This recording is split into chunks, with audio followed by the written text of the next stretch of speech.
우리는 늘 누군가를 만나고 누군가와 헤어집니다. 삶이란 결국 관계 속에서 나를 발견하고 타인 속에서 세상을 배우는 과정일지도 모릅니다. 하지만 언제부터인가 이 관계라는 단어가 우리에게 주는 무게가 너무 버거워지지 않았습니까? 만나면 반갑지만 돌아서면 피곤합니다. 가까워지면 좋지만 그만큼 상처받을까 두려워집니다. SNS에는 수백, 수천 명의 친구가 있지만 정작 내 마음의 깊은 구멍을 털어놓을 곳은 없습니다. 우리는 인맥이라는 이름으로 너무 많은 사람을 내 삶에 초대했습니다. 사회성 좋다는 말을 듣기 위해, 외로운 사람으로 보이지 않기 위해, 정작 내가 감당할 수 있는 범위를 넘어선 관계들로 내 삶을 채워 넣고 있지는 않습니까?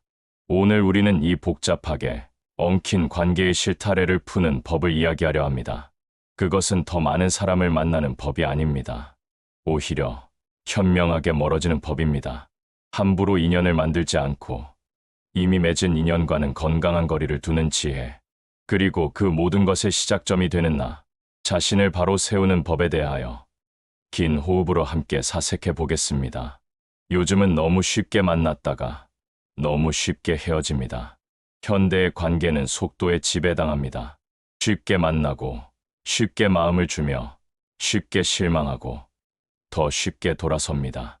이 가벼운 인연의 가장 큰 특징은 무엇일까요? 그것은 바로 득실을 기반으로 한다는 점입니다. 이 사람을 알면 내게 어떤 이득이 될까? 이 모임에 나가면 어떤 기회를 얻을 수 있을까? 물론 사회생활을 하며 서로 도움을 주고받는 것은 자연스러운 일입니다. 하지만 모든 관계가 이런 득실을 따지는 계산 위에 세워진다면 그 관계는 바람 앞에 촛불처럼 위태롭습니다. 나의 쓸모가 다했을 때, 상대의 가치가 떨어졌을 때, 그 인연은 언제든 끊어질 수 있기 때문입니다. 옛사람들은 사람을 사귈 때 사계절을 겪어보아야 안다고 했습니다. 그 사람의 따뜻한 봄날뿐만 아니라 뜨거운 여름의 갈등, 쓸쓸한 가을의 고독, 그리고 가장 춥고 힘든 겨울의 시련까지 그 모든 순간을 함께 겪어보며 그 사람의 진심과 그릇을 확인했습니다. 하지만 우리는 어떻습니까? 우리는 상대의 가장 화려한 봄의 모습만 보고 혹은 잘 포장된 가을의 감성만 보고 그 사람의 전부를 안다고 착각합니다. 그리고는 내가 상상했던 모습이 아니라는 이유로 혹은 나의 가장 힘든 겨울을 그가 외면했다는 이유로 홀로 상처받고 원망합니다. 인연을 맺음에 서두를 필요가 없습니다. 당신의 삶은 모두에게 열린 광장이 아니라 당신이 직접 바꾸는 정원이어야 합니다. 정원에는 울타리가 필요합니다. 아무나 함부로 들어와 꽃을 꺾고 땅을 밟아 망치게 두어서는 안 됩니다. 옷깃만 스쳐도 인연이라는 말을, 옷깃만 스친 모든 사람을 내 정원에 들여야 한다는 뜻으로 오해하지 마십시오. 스쳐가는 인연은 그저 스쳐가게 두는 무심함이 필요합니다. 그것은 냉정함이 아니라 내 정원 안에 있는 소중한 인연들을 지키기 위한 현명한 선택입니다. 스스로에게 물어보십시오. 나는 지금 내 시간과 감정이라는 가장 귀한 자원을 스쳐가는 바람 같은 인연들에게 낭비하고 있지는 않습니까? 그 시간과 에너지를 아껴 정작 내 곁에 오래 머물러 준 진실한 사람들에게 쓰고 있습니까? 가벼운 인연을 구별하는 눈을 기르십시오. 그리고 그 인연이 내 삶의 울타리를 함부로 넘지 못하도록 적당한 거리를 유지하며 아니오라고 말할 수 있는 용기를 가지십시오. 진실하지 않은 사람들 틈에서 홀로 상처받는 일은 이제 그만두어도 괜찮습니다. 나는 늘 혼자서 마음을 다 주고 진심을 쏟아부은 다음 홀로 상처를 받는다는 고백이 마치 나의 이야기처럼 들리신다면 그것은 당신이 진실했기 때문입니다.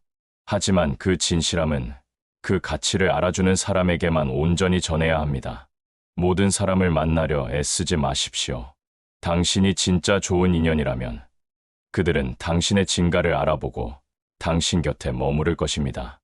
우리의 한정된 시간을 그렇게 서로를 알아봐 주는 몇몇의 진실한 인연에게만 집중해도 우리의 삶은 충분히 풍요롭습니다. 그런데 그저 스쳐가는 인연들만이 문제는 아닙니다. 어쩌면 우리를 가장 힘들게 하는 것은 우리가 가장 가깝다고 믿었던 사람들일지도 모릅니다.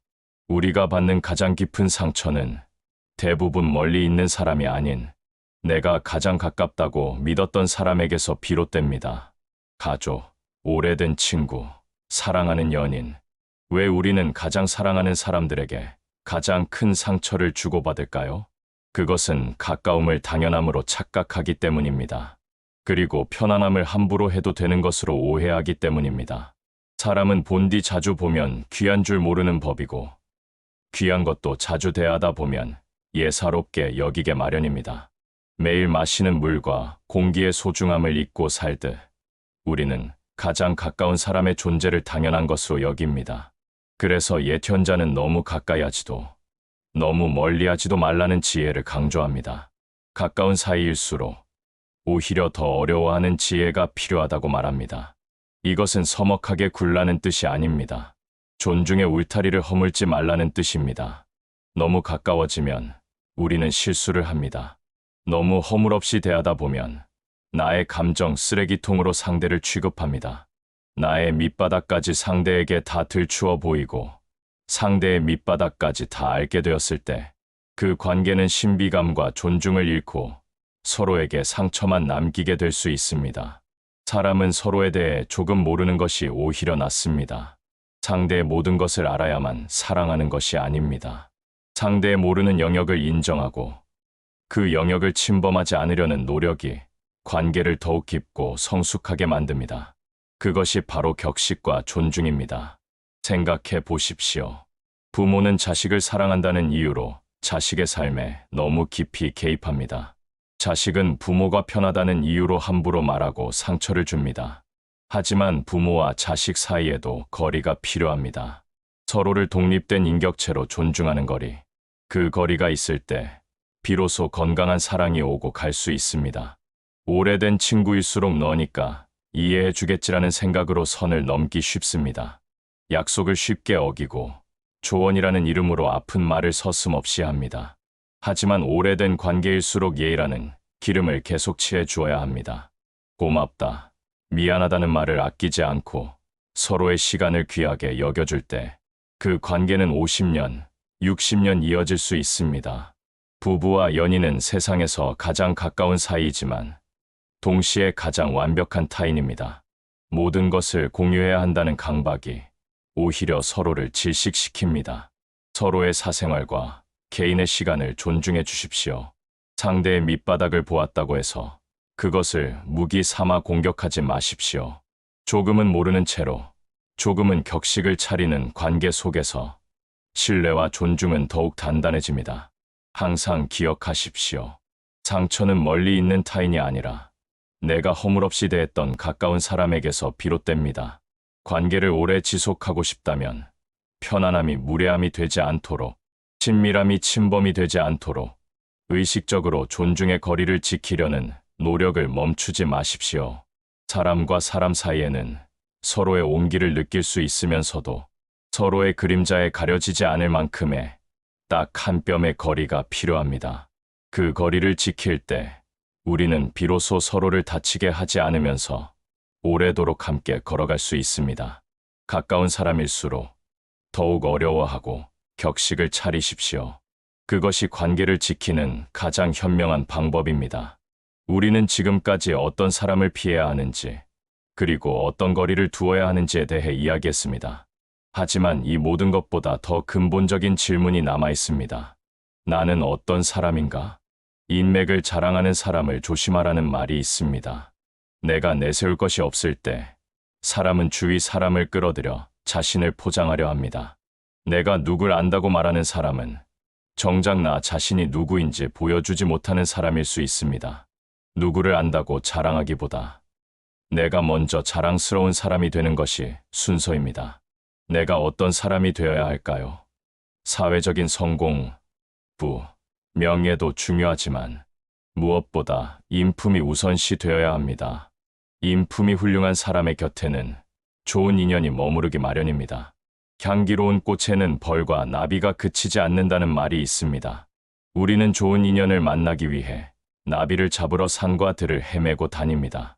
하지만 나비를 쫓아다닐수록 나비는 더 멀리 달아납니다. 지혜로운 사람은 나비를 쫓지 않습니다. 그 시간에 묵묵히 자신을 가꾸어 아름답고 향기로운 꽃이 되려 노력합니다.